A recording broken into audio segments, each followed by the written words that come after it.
left. We're going to be live. We are live. Okay, so Jesse's going to be coming on live in like 5 seconds or so. So we're in kind of limbo, but we're going to start right away.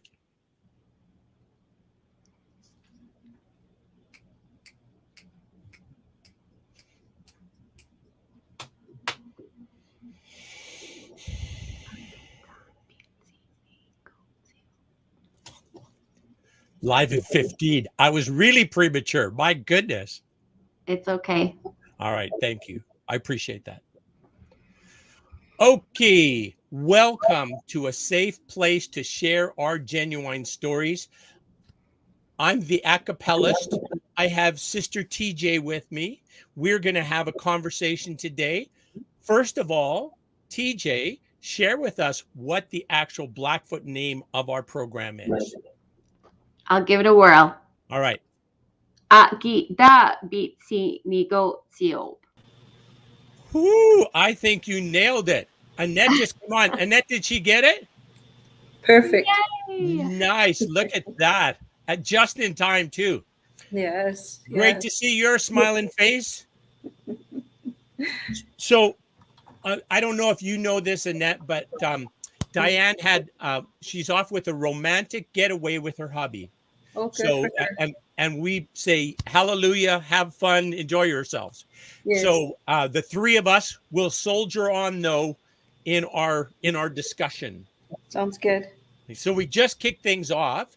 And when we last met, I think one thing we had a conversation with is I wanted to share with you this idea that I had heard about this eagle's nest. Is that okay? Do you want to hear that? Sure. Yeah. Okay, cool.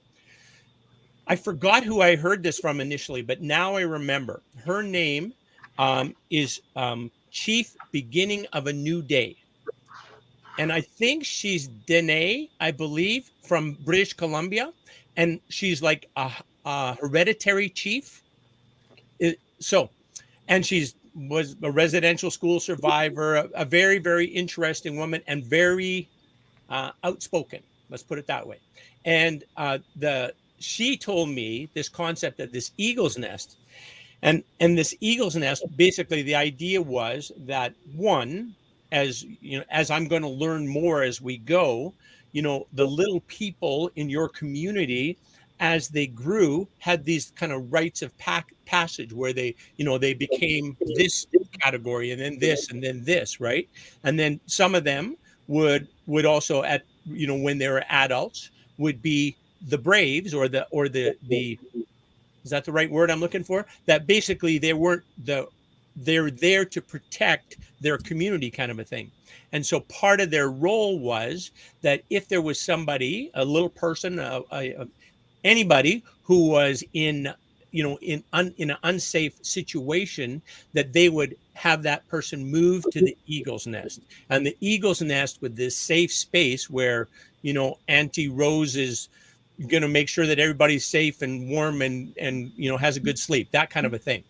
And so, it really resonated with me. If you think about, it's kind of a concept of a woman's shelter, but from a more indigenous lens. It seems to me. And I thought, hey, I think that might have some potential to be of value in terms of achieving liberty over violence, achieving a way that we can prevent people from experiencing violence. So that's kind of the thought process I was having. So, okay.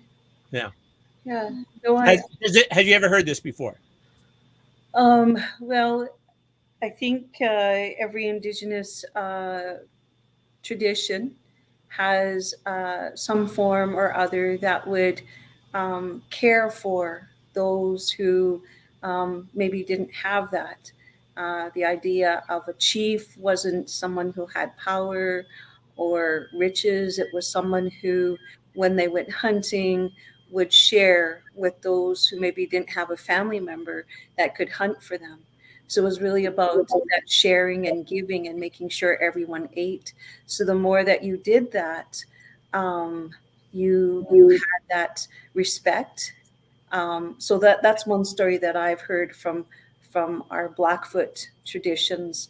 Another one is So I'm sorry to interrupt you, but it sounds like you were saying, so the chief was really the person who showed the most love and concern for the rest of the community, or for other people in the community who Generosity. needed some help, couldn't maybe, weren't, needed support, that they didn't feel they were enough on their own, kind of thing. Would yeah. that be a fair statement? Yes, yes. And then Great. the other story that I had just been recently shared to me was for orphan children, for Blackfoot people. It was something that was a real gift. So there was no such thing as orphan children. In fact, children who were considered orphans were treated much better than biological children. And that's really where the story of the Meochbukwiks comes from. So that was a legend, or I don't want to say legends, because we believe that these things actually happened, but that story is tied from hearing another story that was given. That story is actually tied to hunting, and the way it was when those stars would disappear, if you will. They don't truly disappear, but in the night sky, when that would happen, it started telling the people to gather, and then that form of hunting together in social groups became part of the fabric of this landscape. So those And that together. So you had interjected story of Matukakok. Meochbukwiks, the website that I sent to you, the title of that website, that's where that story comes from. So there's a whole bunch of a whole lot of intricate stories that fit together, and I'm still learning in my lifetime how those stories really come together. So it takes a whole lifetime, I think. Maybe in the great grandparents' time, or even before that, these were told, and you were given that understanding. But because of the break, because of all of the things that happened with settlements and colonization, and a lot of that was lost. So we're still learning a lot of that. I mean, maybe this is something I wouldn't even know, but because I'm a teacher, and being around different circles, I get to know that. So I'm really glad that I get to know that and be able to share that with others, and then they could do their own research or go to their elders, and maybe it was just something that wasn't told, and now they can have those conversations. Beautiful. I think the other thing that comes to mind for me, Alan, when you shared the story of the eagle's nest, and I've never ever thought of this as being cliche, but this idea that it really does take a village to raise a child. I feel like even though I didn't grow up really in depth, culturally connected, my grandma and grandpa still modeled that. Like my grandma and grandpa's door was always open, whether you were family or friend or newcomer.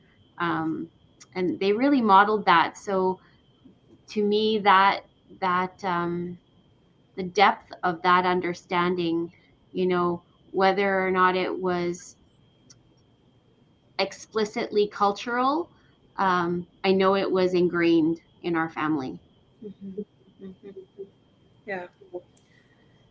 And like I said, I think you can go all across Turtle Island, North America, South America, almost, if not every indigenous culture that tells about that. And that's why we're all here, right? I was listening to someone today talk about that we're all here because our DNA survived all the previous pandemics and sicknesses that were there. So we're all here for that reason. We're here today probably because a lot of the other things, the vaccine, the ability to have shelter, the ability to have access to food security. So, but those relationships, having children, babies, even having adults who are taking care of them today, it's even more important for that survival. So I think the pandemic has brought out a lot of negative things about society, but at the same time, I think it is also shining a light on some of those practices that allowed for cultures and civilizations to overcome. Yeah, I think the pandemic as well has really renewed in a lot of people a sense of compassion and a sense of, hey, we're all in this together, right? Your health and my health are intricately linked here, right? Yes. So, we need to kind of look out after each other, right? Help that you get enough, that you have what you need, that you stay healthy, and in turn that we look out after each other, right? So, Right. yeah. Yeah. Yeah. And I started off that little thing about, kind of about violence, but, there's some people during this pandemic, right? So they're inside with the person who's abusing them, and neither of them are going anywhere, right? So that's a real big challenge. So, Yeah. and did you want to talk, Annette, about your employer? You'd mentioned it, and I had a little exchange with you. And I'm not saying you should. I'm saying, do you want to? It seems like I don't know much about it, but it seems like an organization that's really very sincere about trying to make a difference. Well, this year I had the great opportunity to be seconded by the Martin Family Initiative, which is Mr. Honorable Paul Martin's initiative. And so, as you know from the Kelowna Accord, if you will, he has always been a strong proponent of access and uh, education opportunities for Indigenous students. So I'm very happy to be part of it. Just making the initiative, the organization, the part that I'm involved with now is literacy for kindergarten, pre-K to grade 3 students, and the belief that children should be at grade level of reading by the time they're in grade 3, so that they have a better chance of graduating from high school. So I'm learning a lot. I'm still a learner in my life, so I'm still learning a lot about it. And hopefully all of us will be learners until we breathe our last, right? Exactly. That there's another thing we got to learn today. Not that we have to, we want to, we get to, right? Learn something new today. So yeah. Oh, that's awesome. And I think that that's the whole idea around, for me anyway, as being an educator, is that I would scratch my head and I tell my husband, well, what is school for? Because that was always being asked of me, and I don't know if I ever really had a strong philosophy around it. I knew it was important, and he says, well, it's a place to go and you learn how to learn. And so you take that whole perspective, or that whole attitude, if you will, to everything that you're doing. How am I learning this? Am I learning? What do I want to learn? And you just give yourself that openness to be able to want to learn more. I always am humbled when I think I know everything and I walk into a room, right? And chances are people know way more than I do. So it's a humbling experience, and it's a good experience. Can I just share one thing that you and TJ will resonate with? That you feel humbled and they walk into the room. Do I know enough? Do you think that's what the men think who walk into that office, to that room? No, they think they know everything, even though they don't know shit. They're going to believe that they know everything, right? Yeah, maybe that's the difference. It happens. It happens. I've been that guy. So yeah, I know. Yes. Yeah. Yeah, I know lots of, I shouldn't say know lots of people like that. I know a few people like that, but I think it still provides not a reflection. Many times in my life, I've come across people where, to me, they're teachers. We're teachers to everyone, and those that want to learn from us, and not necessarily our words, but our actions, our lives. And I've learned so much just from observing other people. And I say, do I want to? What am I learning from this interaction? What am I learning from knowing this person? And not in a judgmental way, but more, what am I supposed to learn, to like my life lessons. So I think that that's really something that has to be brought forward every time I'm in a situation where I think, again, I know I don't know. Would you agree that in every situation with anybody you meet, you have something to learn? And they probably have something to learn from you if they're open to it. But you have something to learn from everybody you meet. And I've learned some very surprising lessons from people that others would say, oh, that person doesn't count. They're like, they're obviously ill, or they have issues, right? And Mhm. you learn some amazing things, different insights from the world, from that different lens, that different perspective, right? So yeah. So one of the things that, as Annette was talking, that really resonated for me, I have actually a couple of different elders who up here who have really reinforced this. But if society and individuals got rid of those two words out of our vocabulary, I know, um, what a different world we would live in.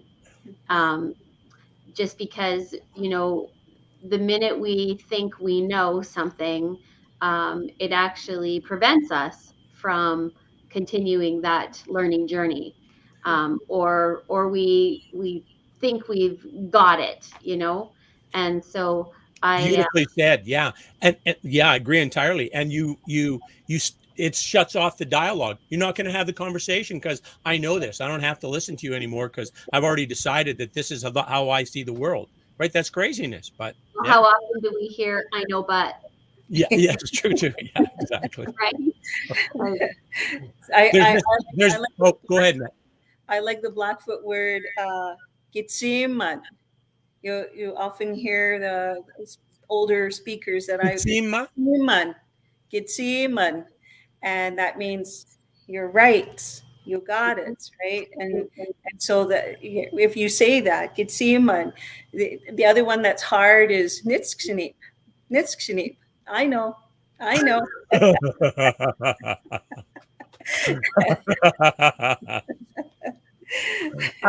I was taking some Blackfoot.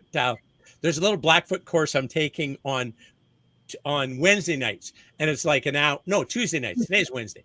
Tuesday nights, and it's by Krista White with, I think it's the University of Calgary.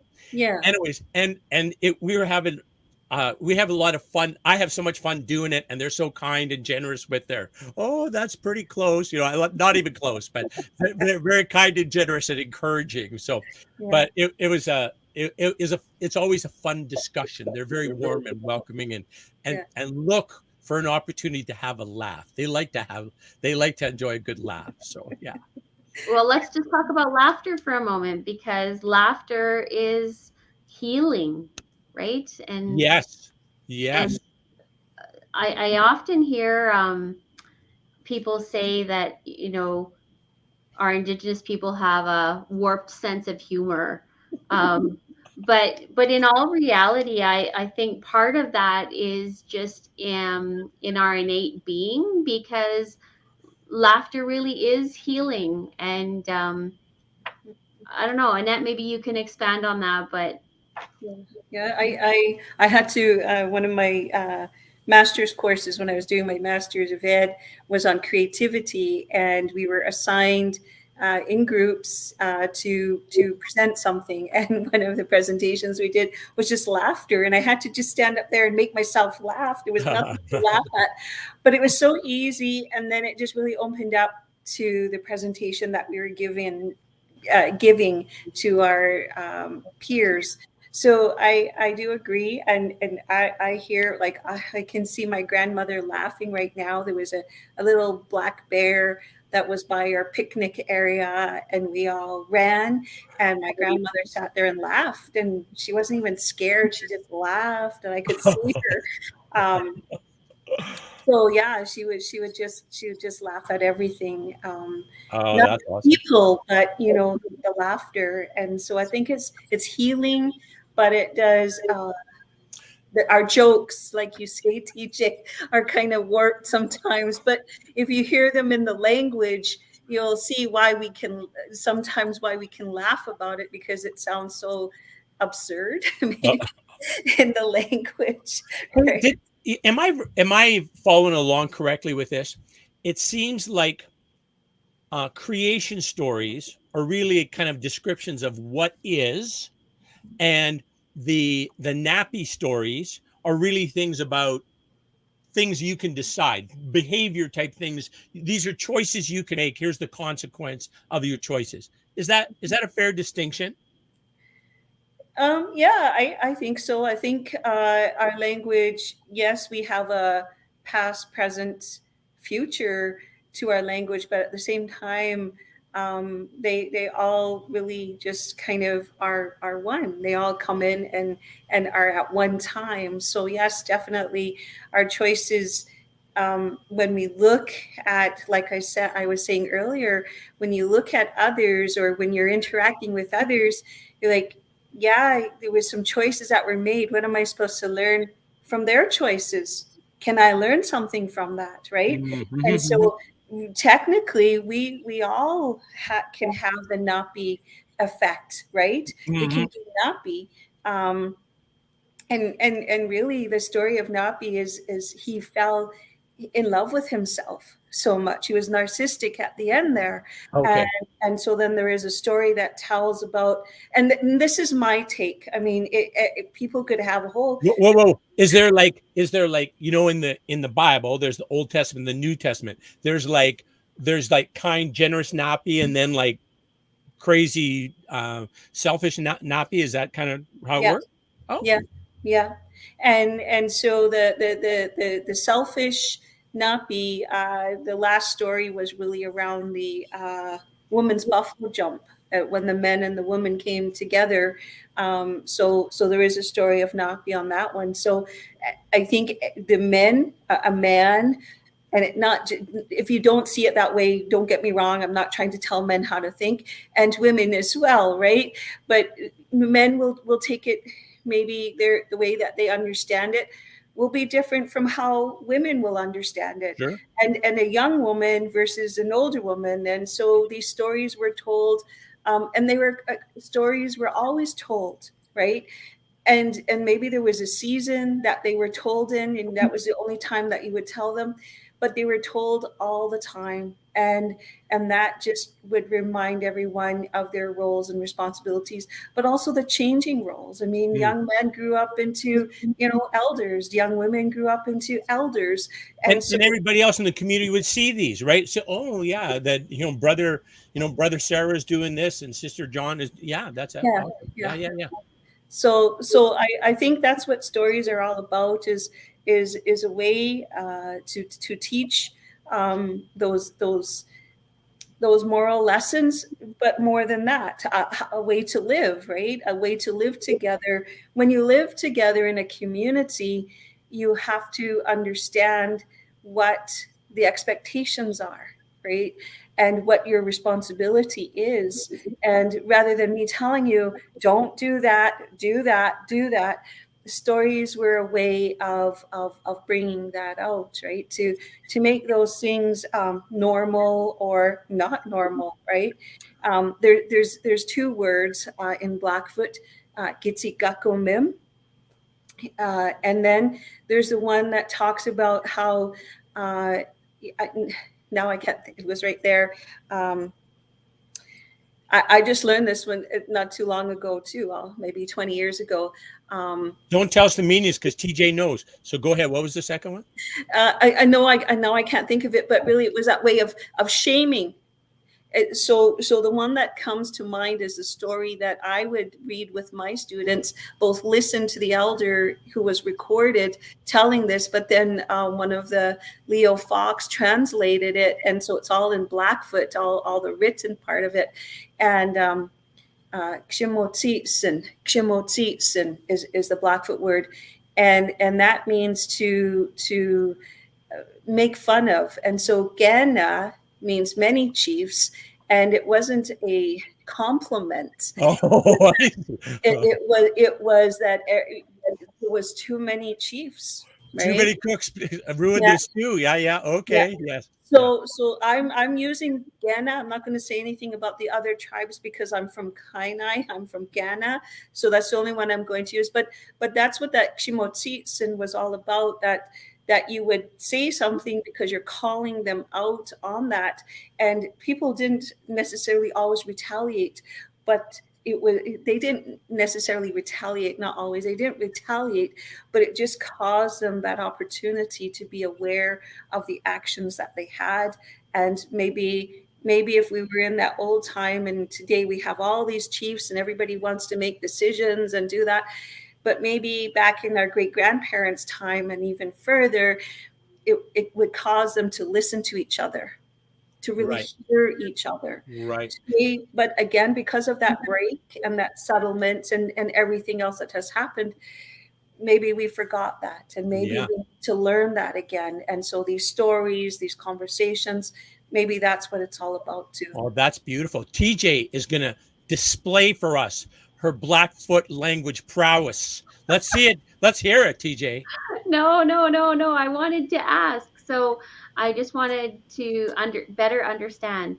Chimotsiksen is, you said that's the word that they would use for addressing it or calling it out. And it was something that, were they just naming it, or was it like a wrongdoing? Well, both. I mean, it could be an individual. It could be a clan. It could be a whole band, right? That you would name. So one of them, I can't remember how to say it in Blackfoot, but I read it, and this is they would call them the Choker Band, the Choker Clan, and the story is that they choked off the water, and they all went to the brothers' camp, and the one wife kept making tea for everybody, and pretty soon there was no more tea. So that was one of them that they called a choker, and it wasn't because it was a choker; it was that they had choked off the water.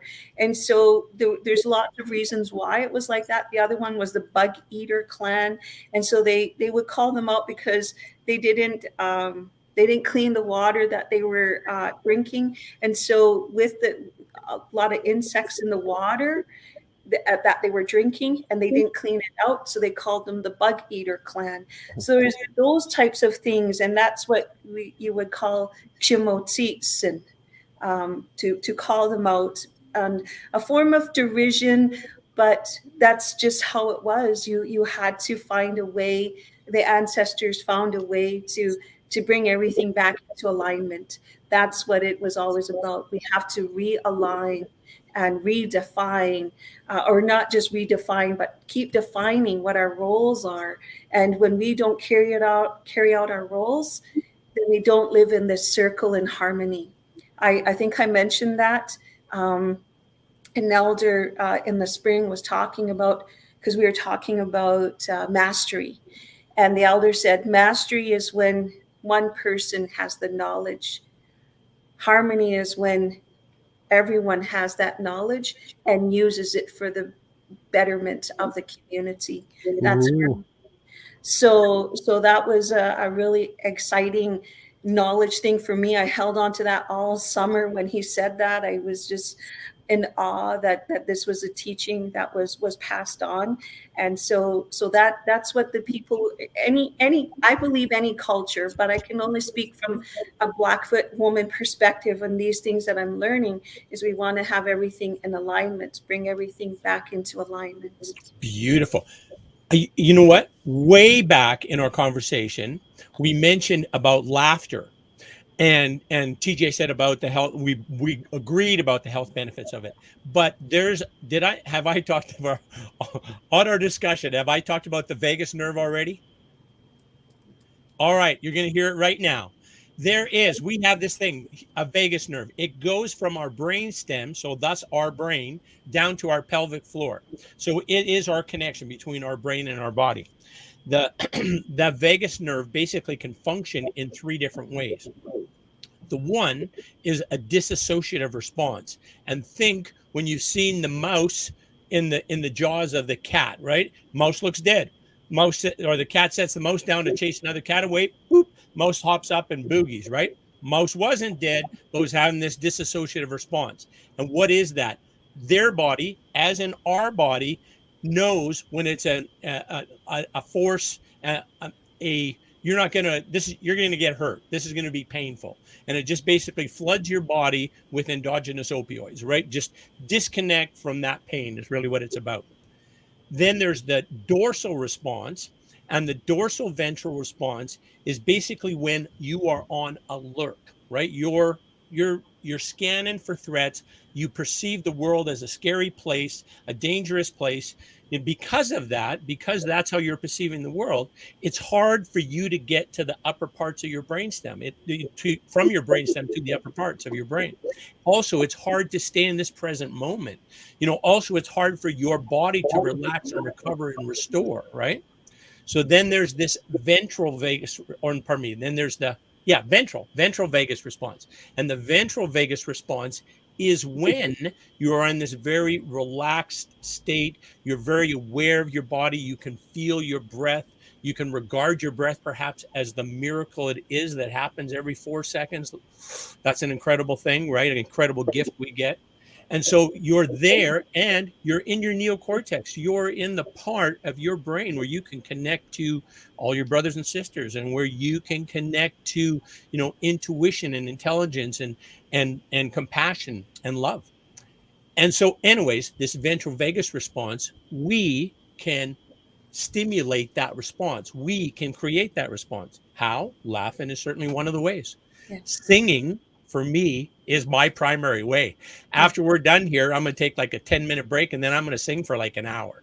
And I know for that period of time, I'm going to be like, woo, healing, restoring. Oh yeah, it's going to be amazing. Mm-hmm. Yeah. Yeah. And those community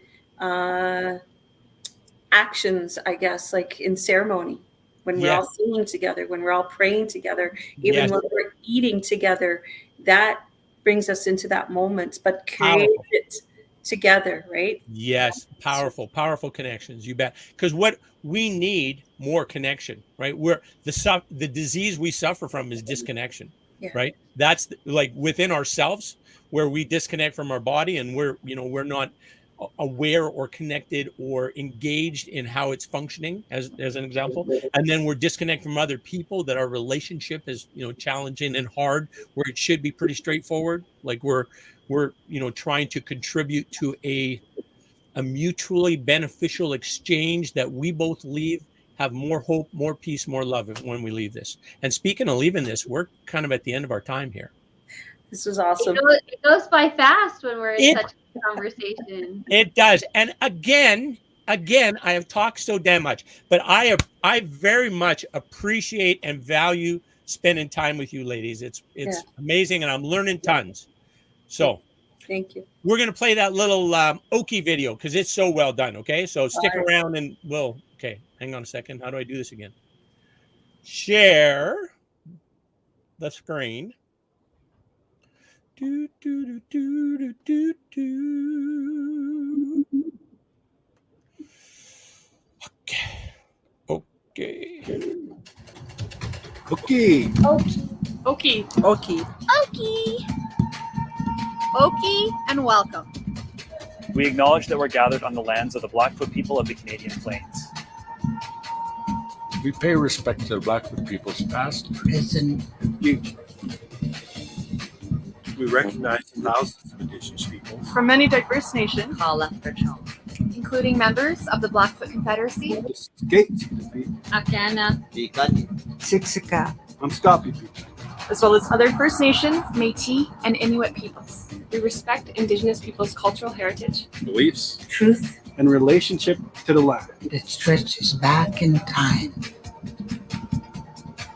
We will not blink at history. We will not blink at history. And we will learn from it. Oki is an invitation. A step forward. In Blackfoot, Oki means hello. Oki means hello. Hello. Okay. Okay. Oki. And welcome to the lands of the Blackfoot people.